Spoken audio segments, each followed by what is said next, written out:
So mga kaibigan, pipili tayo ngayon ng dried fish. Okay. Alright. Boss! Kano to, boss?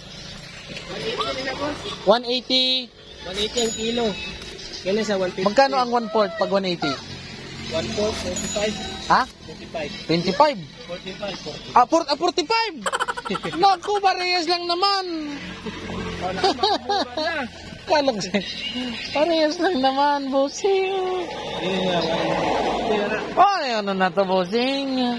Ano na, kung sa babae, menopause na. Menopause na, oh. Hindi, bago pa.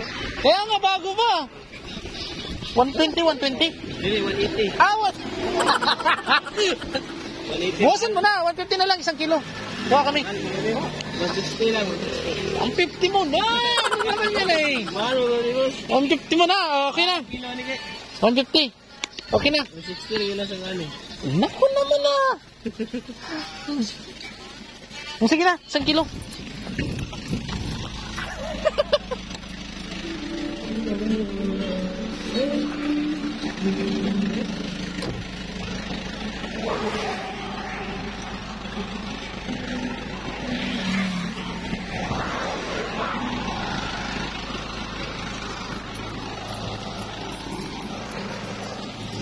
Pasobrahan mo, kuya.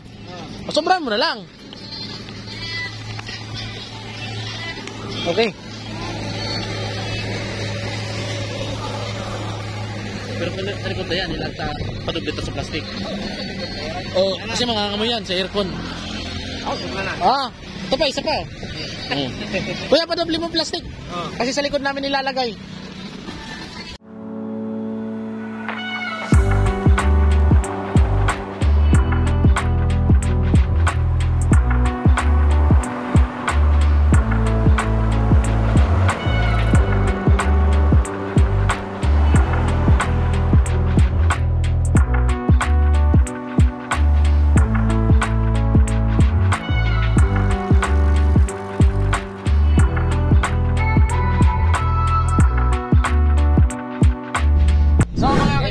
Update lang sa lampas na tayong Butuan City, malapit na papunta na tayong Cabadbaran City, pabalik ng Surigao.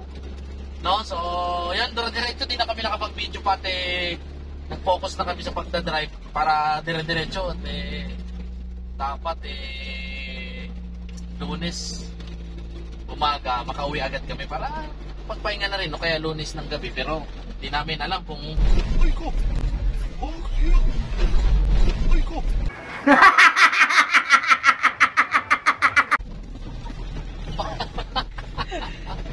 Sorry guys. Sorry guys. Hindi ko napansin na lubak-lubak. Tama, may pera sa kalsada. Yan mga kaibigan, no? So ayun, papunta na kami doon. And so far, okay naman si Menturin. Si alias Lagatak. Alias Lagatak. No, okay naman si Lagatak. Di naman nag-overheat. Wala naman masyadong problema maliban lang doon sa kanyang piston brakes, yung caliper, yung piston sa caliper, no? Since ka-surplus ito na bili namin, di nalinisan nung ni ate, ay nung mga mekaniko. So ako hindi ko naman alam, tiwala naman ako at sabi nila makapal naman yung brake pad. So mga kaibigan, dahil makapal yung brake pad, oo nga, totoo, makapal yung brake pad, kaso yung piston nila madumi na, parang medyo may kalawang, pero okay naman kasi naibalik naman sa sa dati, smooth na yung play niya, no? Ayun, pagpreno, hawak ka dyan, Dudoy, hawak.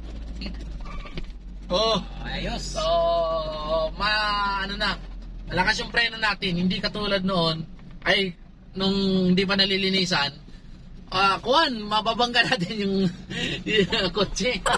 Okay, so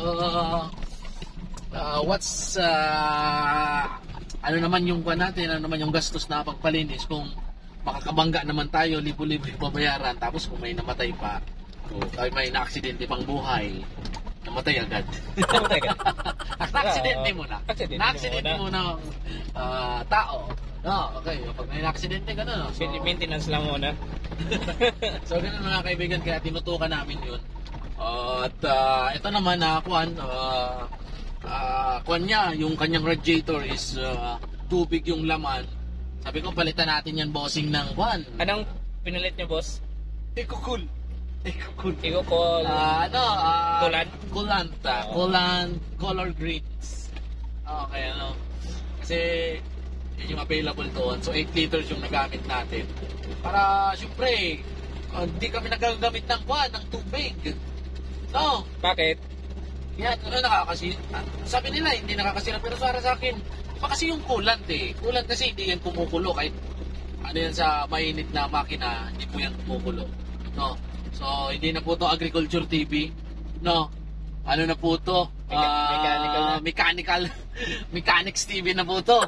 No, automotive.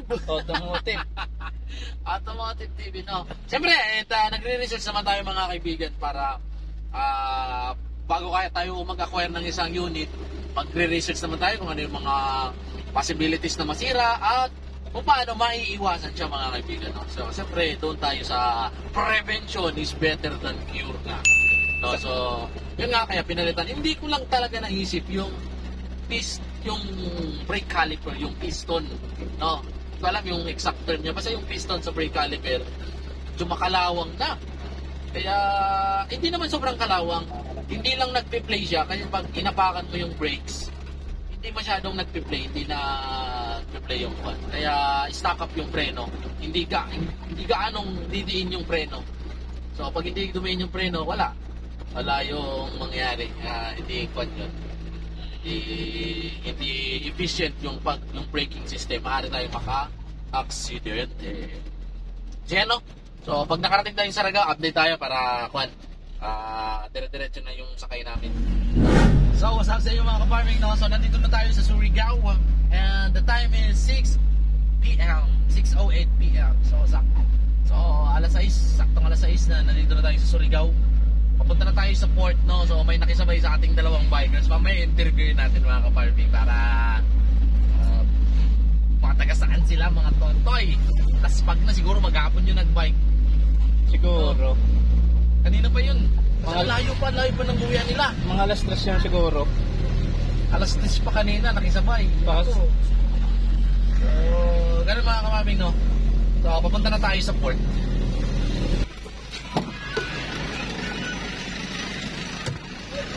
Ano? Ano na to? Lipata na to? Lipata? Ha? Saan ang lipata? Lipata. Straight lang? Port na? Sige. Saan kayo galing? Ano sa akin charong? Saan kayo charong? Sige, picture. Picture tayo.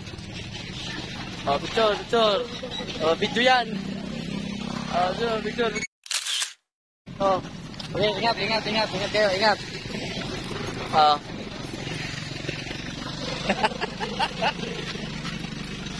So, diretso na kayo mga ka-farming sa Lipata. So mga ka-farming, so dito kami sasakay sa Lipata. Ay, problema, anong oras na? Oras ay 6:38. So yung 6:38, nakaalis na yung barko. O kaya puno na daw. So, hindi natin madadala si Lagatak. Ano? Okay naman yung makina. Walang overheat. Ito yung kan. Mga kaibigan, no? Sana ba? Kikita ba? O, yan. Yan. Okay yung temperature niya. Okay.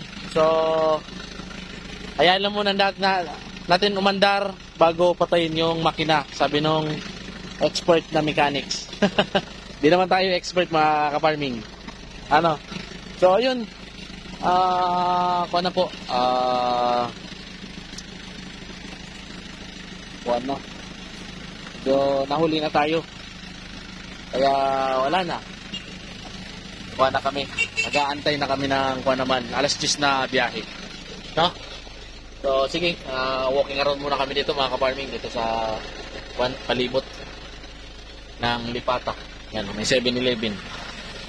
Pero secure namin itong gamit namin. Baka anuhan kami dito. Nakawan. Yan, salamat on the beat. Kahit medyo naputulan tayo ng belt, okay lang. No? So, yan. Update ako mamaya mga kaparm pag nakasakay na kami. So, yun mga kaibigan, no? Nandito na nga kami, nakapasok na kami. Barko. Body, I'm an icon, man. My girl about